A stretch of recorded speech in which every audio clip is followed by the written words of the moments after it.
আজি হৈছে ফেব্ৰুৱাৰী মাহৰ 3 তাৰিখ আৰু আজি যেহেতু সৰস্বতী পূজা আজি আপোনালোকক মই বিশ্বনাথ চাৰিআলি লিটিল ষ্টাৰ স্কুলৰ সৰস্বতী পূজা দেখুৱাম বলক আৰু এই আপোনালোকে দেখিবলৈ পাইছে স্কুল আহি পালোহি আপোনালোকে কিছু দৃশ্য চাই লওক সৰস্বতী পূজাৰ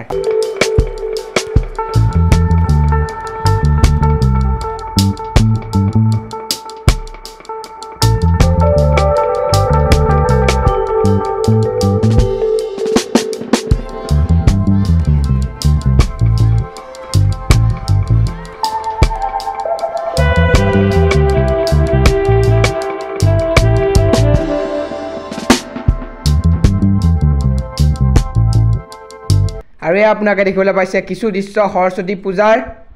আৰু কেইখনমান লগৰীয়াৰ সৈতে উঠা ফটো চাই লওক